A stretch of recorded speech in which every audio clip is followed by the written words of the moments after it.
Thanks for joining me this week on the show. If you have been following along on social media, you might have seen me posting about ways to regulate your nervous system. But wait, we might be missing a very important step. So listen in today. I'm going to have a conversation with you about why it is just as important to feel dysregulated and to honor that as it is to be able to come back into balance. This one's going to be a great one for your resilience. I'm thrilled to have you with me. It's time to flip the script on stress and learn how to thrive today and throughout your days. Join me for inspiration and interviews with folks who are shining their light in the world in the areas of positive mindset, health, and well-being. I'm your host, Susi Vine. Let's get happified. Welcome back, and thank you for joining me this week on Happified for a little conversation, just you and I, dear listener, about something that's been coming up for me lately. Maybe you have noticed too, if you spend time on the socials, how many people are helping you regulate your nervous system. I am just as guilty of this. I've been sharing content designed to inspire, to inform, to educate people, to empower people to change their relationship with stress and to suffer less of the harmful effects of stress, which can impact our digestive system, our cardiovascular health, our emotional outlook. And as you might be aware, I'm sure you'll hear me say it many times, our energy follows our attention. So when we're looking for all of the bad, scary, terrible things in the world, we keep finding more evidence of it. So I share information hoping to inspire you to use these tools to learn how to come back from that state of high acute stress, from feeling triggered, from feeling overwhelmed, to feel more grounded, to feel more confident, capable, up to the challenges that life is serving up right now. It is no small list when we look around to find a lot of evidence that life is hard, that there are a lot of people who are having a very difficult go of it. And maybe you yourself are having a very difficult go of it. I'm not trying to make light of any of that. And I don't share these nervous system regulation tips in order to help you skip ahead to the finish line and just feel better. But what I am trying to do is inspire you to build the tools to round out your toolbox and to feel more empowered when stress shows up. So today, that's my goal, to take another look at how you can feel more balanced, but why the end result, feeling more regulated, is not the only thing we're focused on. So why is feeling dysregulated not the enemy, not the culprit, not the weakness? It's important to remember that it is okay to be not okay, right? Instead of this false positivity and pretending that everything is fine and numbing or using other coping habits in order to keep up that game face, it's time to get real with how we're feeling. So if you've been looking for all of the solutions, if you found me because I've been giving you insights into how to just feel better, today I want to get under the hood of this and take a look around at the moving parts on what this means, dysregulation versus regulation in your nervous system, and how sometimes feeling dysregulated actually gives you the superpowers of strengthening your resilience. What I'm really excited to share with you is that we can be friends with our stress response. So, if you have been around for a while, you've heard me talk about beneficial stress versus detrimental stress. That positive stress is called eustress, EU stress. And it means that there are benefits, right? Biologically, our wiring in these human bodies is that stress moves us away from harm and towards safety. When you're feeling dysregulated, your body is giving you a signal. Now, as I've already mentioned, there's a lot going on in the world right now that can lead us to feel dysregulated. And I have been feeling it myself. As much as I would love to be consistent in showing up, many of you are aware I took some months away from the podcast. Last year was a big season of transition for myself and my husband. We had a major move. We did a lot of traveling, which was a gift, but also a lot to manage. And we've made it through some health issues along the way. So, some of those are pretty big life events. I have navigated through seasons of change for a very long time.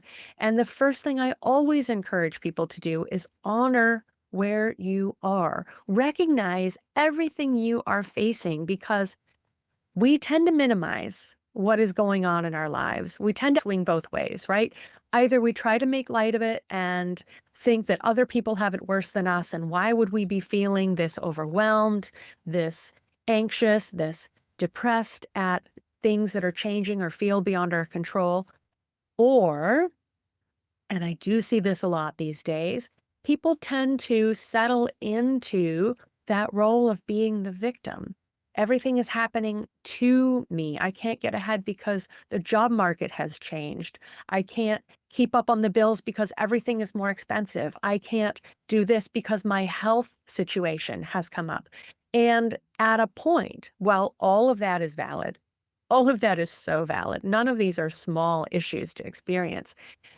And when we settle into that role of everything is happening to me, I can't handle it, I can't do more, we start to lose track of our superpower of resilience, of the capacity that we have to find solutions. So if you're stuck in a place of the blame game, of looking for the reasons why you can't get ahead, I hope that through this conversation today, you're going to start to see opportunities and potential. And perhaps at the end of our conversation, you'll walk away seeing that the lessons that have been coming to you are opportunities for growth, for learning that something is not for you, for learning that perhaps you're not in the right place right now, but getting clear on what is for you and what would be the right place for you to be so you can truly flourish. So let's start at the beginning a little bit. The talk about regulating our nervous system really is looking at the ability to move through states. Regulating our nervous system means coming from sympathetic stress, that fight, flight, freeze, or fawn response when something is happening and our body reads the signal danger, from sympathetic into parasympathetic. We call it rest or digest. It is that place in which we are able to come back into balance, where our body can get back to the business of taking care of our body because the imminent threat is no longer present. Now, unfortunately, the way we live today, we have a lot of chronic stress coming from work, coming from personal relationships, coming from the state of the world right now. And when we leave those channels open, when that volume is always there, when our body is always on alert because we're looking at these issues that are coming in, or we're not looking for ways to regulate ourselves, to turn off that sympathetic stress state and come back into balance, which builds our resilience, we get stuck there. And then the little things that shouldn't tip the scales really do. So, by looking at how we can regulate our nervous state, by being aware when we're feeling stressed out, by knowing what tools work for us to turn down the volume on that stress so we have the chance to recover, so we can have resilience when stress comes along next time. That is the gift, my friends. That is the muscle that we're building. And when I share tips about how you can move back into a regulated nervous system, coming back into parasympathetic balance, feeling like you can rest, which is healing, feeling like you can digest, which is essential for all of your cells to do all of the processes that they are all doing all of the time, then we have the capacity to meet anything that life is serving up. Because you do. Don't forget, You've survived all of your worst days so far. So take that as evidence that you have the capacity to grow and to get stronger and to keep moving forward. So the goal is not to always be calm, to always be in that parasympathetic stress state. The goal is flexibility to meet what is coming up, to have the tools, whatever that might be and wherever it's coming from, and recovery. And you have it available to you. So take away this point. Take this home with you. A healthy nervous system is responsive. It's not rigid. And your goal is not to live in a stress-free world because that's not possible. First of all, that's not what our bodies are designed to respond to. When we don't have something to be worried about, this is where I often see people starting to create problems, making mountains out of molehills, because our bodies need something to respond to. So if you move yourself to that state of bliss, you just might discover that the little things are becoming the big things, and our body thrives on challenge. So let there be stress and let yourself begin to trust that you have the tools to move through it. So, as you've heard me talk about here on the show, emotions are signals. They're really important messages. And that's one reason why I don't want you to try to fast forward, to skip ahead using nervous system regulation techniques to come back into quote unquote balance, right? We're not benefiting from ignoring the messages in our body. And so it's important to give yourself that space. Stress tells us important things. It tells us that a boundary has been crossed, that our safety has been violated, that needs are not being met, that something requires our attention. So before you try to fast forward and just feel better, this is where I invite you to get curious, and we'll explore some tools in that regard in just a few minutes. So understand too that that positive benefit of stress, eustress, is that growing fuel. It gives us that capacity to grow and to meet higher and more challenging demands. So hormesis is that beneficial growth coming from stress. Think about when you're working out your body, when you're using muscles, those muscles need to recover and rebuild to become stronger. That is the goal of working out. When we take a cold shower, that's challenging to our inflammation response system. The body perceives that initially as a threat and then is stimulated to come back into balance, to meet that perceived challenge, which builds our resilience and capacity. Not a cold shower girl myself. I prefer to build my resilience in other capacities when possible. So emotional stress too, you can see how difficult experiences give us the tools to navigate them in the future. The difficult conversation that you have been putting off. When you walk through that journey, when you successfully navigate it or not successfully, you can always revisit and try to rephrase or reframe. The important part is not avoiding those difficult interpersonal conversations, but recognizing that you can meet that challenge, you can move through it, and the next time it's going to be easier, less overwhelming, less frightening, and you'll feel more competent and capable moving through it. There's a term that you might have heard in relation to post-traumatic stress disorder. Traumas happen all the time, little t traumas, the little things that accumulate and happen through the course of life, big T traumas, very difficult, very threatening situations that threaten our safety, our personhood. It's easy to think perhaps of some examples, so I won't go down that rabbit hole. And after those situations of trauma, then we have a reaction and our body requires support to move through it, to release that emotion that might be trapped from the experience. And so by working through, by coming back to it, by giving ourselves the opportunities to acknowledge and resolve and release those traumas, then people have the opportunity to experience post-traumatic growth. Post-traumatic growth is that point at which we can look back on a difficult situation or time and recognize the strength that it gave us, the tools that we develop in order to move through it, are tools we will have forever forward.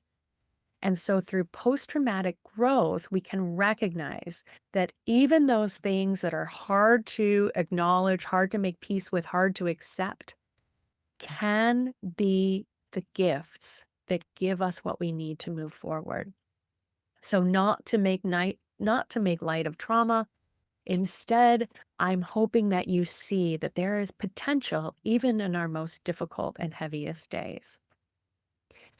Another thing that's important to recognize that I think a lot of people miss when we try to fast forward back to regulated nervous system is that we might be missing out on some of those important emotions in the spectrum.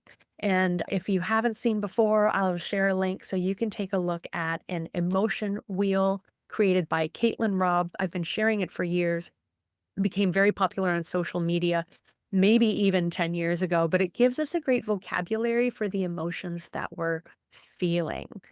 And when we try to turn down the volume on the emotions that are difficult, that aren't comfortable, we're also losing the other opposite emotions on that spectrum. So when we're trying to turn down the volume on fear, on terror, on rage, on those kinds of feelings, we're also losing our capacity or ability to see or to sit with joy and love and passion and the emotions that come at the other end of the spectrum, if you will. So be cautious about looking to relieve yourself of the uncomfortable emotions that feel heavy, because you might be missing your opportunity to feel those emotions that initially feel uncomfortable because they're at the other end of the spectrum, so big, so vibrant, so overwhelming that you feel like that's not for you. And let yourself live throughout the whole range of the spectrum. Unfortunately, we can't selectively numb out particular difficult emotions. We end up kind of taking out both ends of the spectrum. By avoiding anxiety, you might be missing out on joy, on connection, on creativity. And these are the gifts that really make life worth living. So I've talked already about how regulation can be avoidance. Some examples of that might be using breath work to suppress emotion instead of to create the space to experience it. When you're trying to calm down instead of listening inward. That's the example of when you're trying to push mute on those emotions that come up instead of getting curious about what that signal is that is coming for you. And when we start to believe that any discomfort means that something is wrong and trying to run the other way from discomfort, these are all very important signals that have meaning to us. So if it feels uncomfortable, that's an invitation, and you have the strength to sit with it, to get present with it, and to learn how to turn up the volume on those inner signals from yourself. When you recognize what it is that you're feeling, what you're dealing with, then you can really move through it and past it instead of some of that getting filed away, stored away to be triggered later. So ask yourself when something comes up, when you're thinking about which breathing exercise you should go to, when you're thinking about what music you should put on loud volume, although movement is a wonderful way to move stress through the body and release those stress hormones, ask yourself, are you regulating or are you escaping? It's important to be honest with ourselves, and I know you have the strength to do that. So, what I invite you to try instead, if you're in one of those situations or you're looking to those nervous system regulation tools, is this 3-step process to give you the space and the curiosity to ask yourself what is coming up. First, notice. Notice what you're feeling. What am I feeling in my body? And that gives you the opportunity in that moment of curiosity to name it without judgment. What are you feeling? Where do you feel it in your body? What does it feel like? This leads us to step number 2. Allow and experience this emotion. Give that emotion space by honoring it and let it move. And here's the trick. You want to move your emotions, but you don't want to get stuck in the loop of that emotion. Our brains really hold on to stress and pain. And the more you sit in an emotion that reinforces that, the more your brain thinks it's protecting you by remembering this memory. So, experiencing and allowing an emotion is not the same thing as ruminating in the emotion.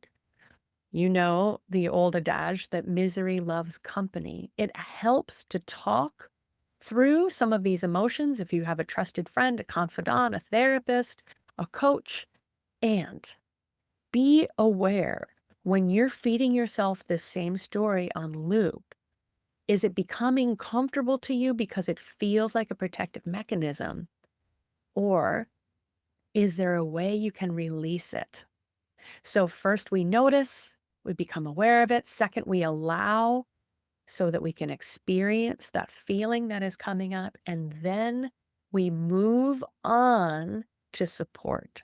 Then we're ready to regulate, to come back into balance. Now, that might be and often can be beautifully facilitated by moving your body. So, as I just mentioned, turning on the music so you can dance a little bit. It's not about taking your brain away from what's going on, but it's still being aware of how you feel in your body, what's moving through you, what you need to do to support yourself.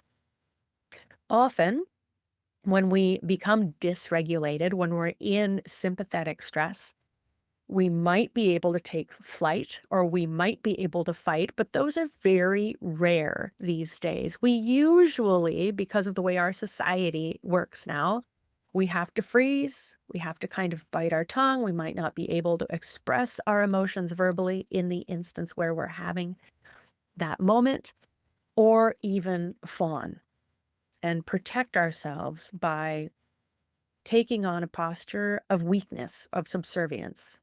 So we need to complete the stress cycle as so beautifully defined in the book Burnout by Emily and Amelia Nagoski, and recognizing that it's important to complete the stress cycle.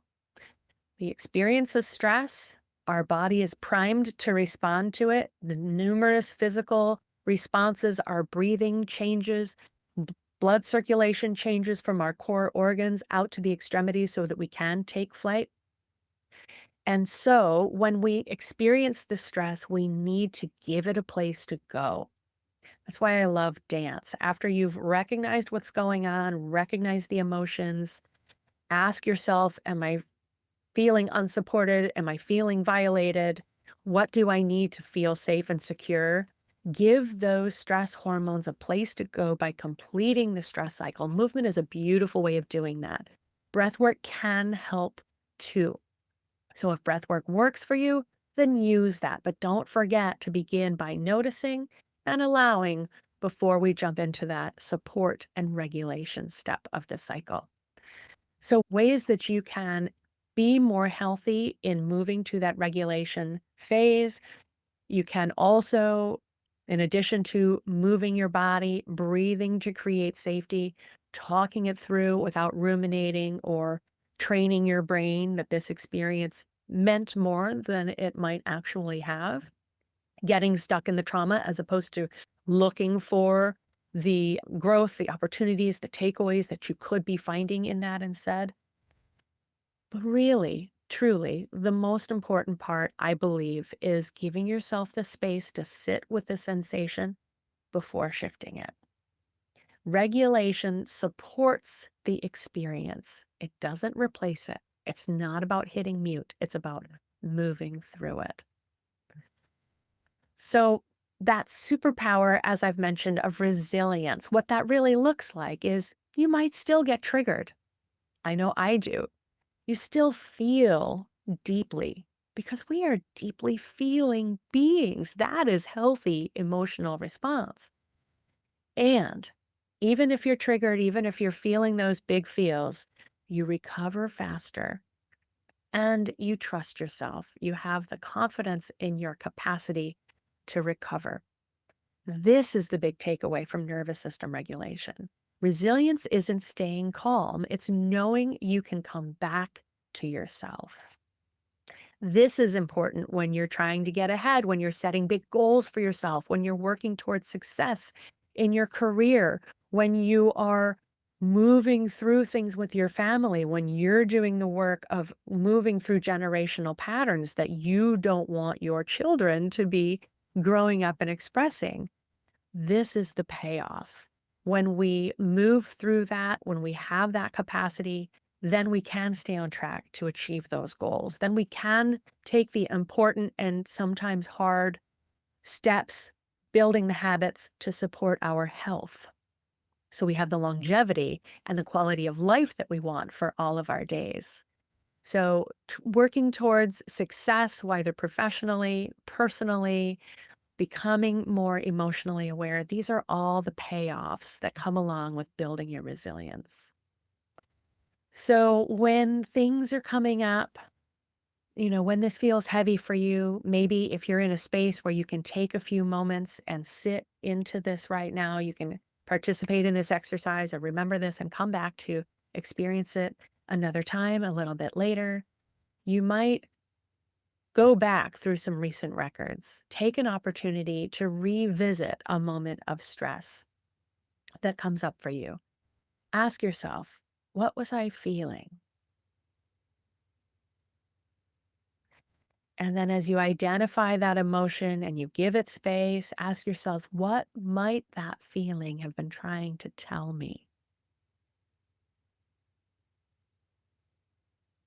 And then ask yourself, did I allow it or did I rush past it?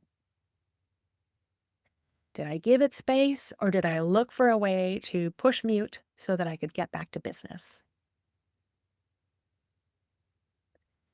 And in any case, but especially if your answer was B, ask yourself, what would support look like next time?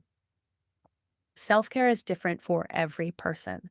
Nervous system regulation is different for every person. Yes, there are tools that you can mechanically use to shift your body back into quote unquote balance. And as you go through this process, you're going to begin to know your body better than you ever have before, than anyone else can. You're going to know the signals. You're going to understand when you need support before you're in a crisis mode because you recognize you need space. You need a deep breath. You need to meet your needs and be hydrated and nourished and move your body. We can't be sitting at a desk and stay in regulated nervous system balance, right? So understand what you need, what support works for you. And through this exercise, by asking yourself, what would have supported me? What would support look like next time? We keep refining the practices that we know that we can count on. Your nervous system isn't something to control. It's something to understand, to work with, and to trust. So I hope this inspires you to be a little less adversarial with stress, but to trust that it has a purpose, it has a place, and you have the power to overcome it. So don't be afraid of the process. Don't be afraid of feeling dysregulated because it is all evidence that you have all of the power and the capacity that you need in order to move forward.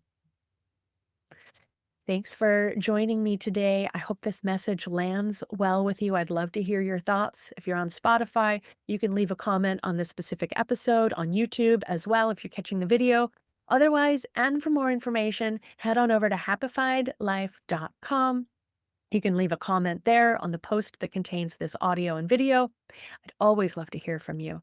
And if you're looking for support in building these tools, if you want access to more tools than you currently have in your toolkit, I would love to support you through coaching, through working with flower essences for bringing more mindfulness and intention and awareness into your stress and the patterns that we live with. Because my mission is to help everyone feel more empowered in the way they show up to their life, the stress, and their health, so that we can be happier more often and enjoy all of our days without the bypassing. After the bad days come the good days, and I'll see you on those as well. Through the good and the bad, I'm grateful to have you with me on the journey. I look forward to seeing you soon. Thanks for listening. You'll find all the resources we discussed today online at happifiedlife.com, along with links to subscribe to Happified on your favorite player and a handy search tool so you can search all of our previous episodes. Help us grow by leaving a quick review and share this episode with a friend. Until next time, keep on shining.